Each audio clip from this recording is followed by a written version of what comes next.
네, 여러분 안녕하세요. 수학은 에브리데이 한대입니다. 제가 요 며칠 동안 감기를 좀 심하게 앓아가지고 굉장히 고생을 했어요. 지난주에 영상 편집을 하느라고 잠도 몇 시간씩 못 자고 계속 의욕이 넘쳐서 편집을 하다가 편집 끝나자마자 갑자기 감기가 훅 찾아온 거예요. 며칠 동안 계속 시름시름 앓았는데 구독자를 얻고 목소리를 잃었어요. 제가 무슨 인어공주가 된 줄 알았습니다.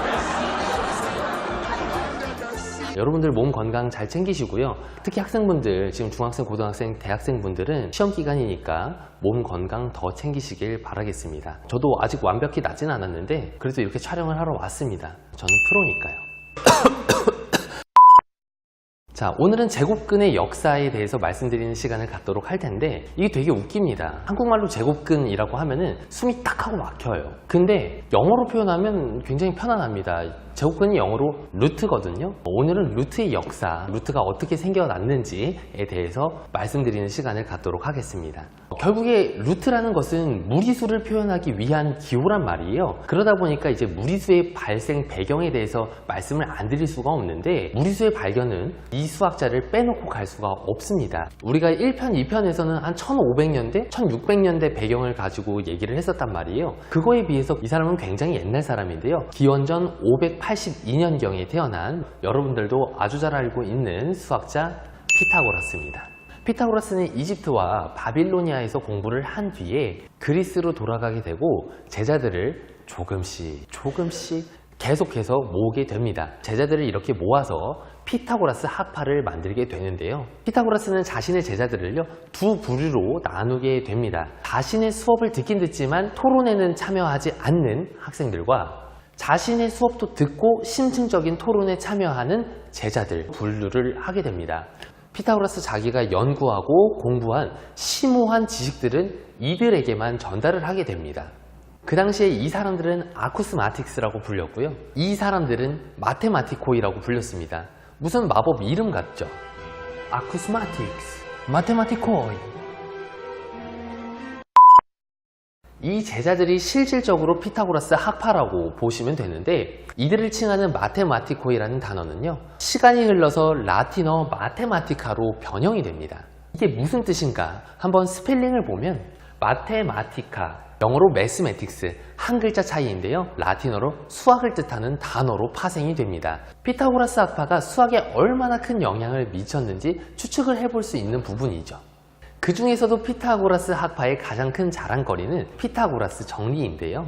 그 당시에 피타고라스 학파가 이 피타고라스의 정리를 발견하고 나서 자축을 하기 위해서 소 100마리를 잡아서 자축을 했다라고 하니 얼마나 큰 경사였는지 짐작이 되시나요? 여러분들이 만약에 지금 대학에 붙었다, 아니면 취직이 됐다라고 했을 때 친구들 아니면 가족분들을 모시고 소고기를 먹으러 가잖아요. 그래도 동네 사람들 다 끌어모아서 소고기 100인분 이렇게 먹지는 않는단 말이에요. 오늘날에도 소고기라고 하면은 비싸다라고 생각을 하는데 그 당시에 소 100마리 얼마나 귀했겠냐고요. 근데 소 100마리를 잡아서 자축을 했다라고 하니까 얼마나 큰 경사였는지 좀 짐작을 해볼 수가 있겠죠. 그런데 아이러니하게도 그들이 만든 피타고라스 정리 때문에 그들은 큰 혼란을 겪게 됩니다. 피타고라스의 제자 중에 한 명이었던 히파수스라는 사람이 밑변과 높이를 1로 생각을 해보니까 뒷변의 제곱이 2라는 숫자가 나와야 됐단 말이죠. 무엇을 제곱해야 2가 나올 수 있을까라고 생각을 해보니까 그 당시에는 정수랑 정수의 비율로 나타내는 유리수밖에 없었는데 그 숫자 범위 내에서는 아무리 찾아도 그 값이 나오지가 않더라는 것이에요. 아, 이거는 우리가 여태까지 알고 있는 수의 범위에서 벗어나는 새로운 수구나. 그게 바로 무리수가 됩니다.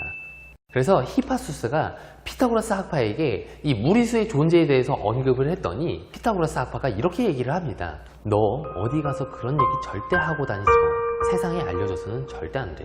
라고 얘기를 하죠. 분명히 경고를 했는데 히파수스가 세상에 무리수의 존재를 알리게 됩니다. 그래서 결국에 피타고라스 학파가 히파수스를 배에 태우고 가다가 강물에 빠뜨려 죽이게 됩니다. 여러분들이 생각하기에는 너무한 거 아니야? 무리수, 그거 그까짓 게 뭐라고, 세상 사람들한테 알렸다고 어떻게 사람을 죽일 수가 있어 라고 생각을 할 수가 있는데요. 여러분들이 역사를 이해하려면 그 당시 그 사람들에게 완전히 몰입을 해서 당시 사회적 분위기라든지 그 당시 사람들의 감정이 어땠는지 이해를 해야 역사를 완벽하게 이해를 할 수가 있습니다. 1600년대 갈릴레오 갈릴레이가 지동설을 주장을 하다가 재판이 열렸다라는 사실 알고 계시죠? 그래서 결국에 죽을 뻔했단 말이에요. 재판 끝나고 나오면서 뭐라고 하냐면 그래도 지구는 돈다. 고작 400년 전만 해도 그런 일이 있었는데 이것은 기원전 500년이에요. 지금으로부터 약 2500년 전 얘기란 말이에요. 그 당시 피타고라스 학파는요, 모든 수는 만물의 근원이다 라고 믿었고요. 모든 수는 정수와 정수의 비율로 구성된 유리수밖에 없다라고 믿었어요. 심지어 1부터 10까지는 거의 신처럼 숭배를 했다고요.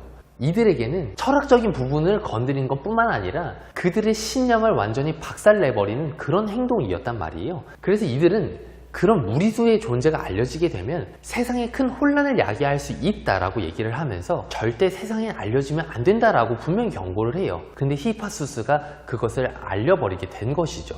그래서 그들은 히파수스를 물에 빠뜨려 죽이게 된 겁니다. 그 당시에 무리수는 알로곤이라고 불렸는데 알로곤은요, 입 밖에 낼 수 없다라는 뜻을 가지고 있었죠. 하지만 히파수스가 세상에 무리수를 알려준 덕분에 수학이 좀 더 빠르게 발전해 나갈 수가 있었겠죠. 이렇게 히파수스가 무리수를 발견했을 때부터 루트, 제곱근의 기호를 사용했던 것은 아니고요. 시간이 흘러서 7세기에 인도에서 무리수를 최초 인정을 하게 되고요. 진짜 루트라는 기호는 시간이 더 흐른 뒤에 1525년에 독일의 수학자 루돌프가요, 알파벳 R을 변형시켜서 이런 루트라는 기호를 만들게 됩니다. 수학자 루돌프가 이런 루트 기호를 만들었으니 산타클로스가 굉장히 좋아했겠죠. 루돌프가 만든 루트 기호에는 오늘날의 루트랑은 다르게 이 앞부분만 이렇게 따서 썼습니다. 이 머리 부분이 없었어요. 그래서 문제가 뭐냐면 루트 3x 플러스 1이라고 썼을 때 이 루트가 어디까지를 나타내는지를 너무나도 헷갈렸다는 것이죠. 루트 3x 플러스 1을 뜻하는 것인지 아니면 3x 플러스 1의 루트를 전체를 씌운 것인지 이게 너무나도 헷갈렸다라는 것이에요. 그래서 우리의 위대한 수학자 데카르트가 지난주에도 나오셨더니 이번 주에도 나오셨네요. 바쁘신데 감사합니다. 1637년에 이러한 루트 기호를 머리를 이렇게 달아서 이런 루트 기호로 만들어 버리게 됩니다. 그런 덕분에 우리가 더 이상 헷갈리지 않고 루트가 어디까지 씌워져 있는지를 명확하게 구분 지을 수가 있게 되었죠. 이런 발명 과정을 거쳐서 오늘날의 우리가 루트, 제곱근 기호를 아주 편하고 간편하게 사용할 수 있게 되었습니다. 오늘은 루트의 역사에 대해서 알아보는 시간을 가졌는데요. 구독과 좋아요 누르는 거 잊지 마시고요. 감기 조심하시길 바라겠습니다. 여러분 안녕히 계세요.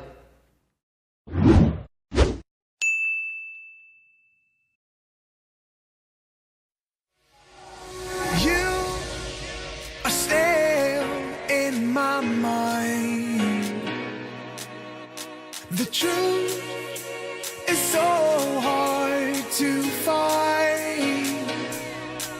With all the things that's going on, I lost track, I felt so strong. I got you on my mind, but something's been done wrong. Sometimes I've been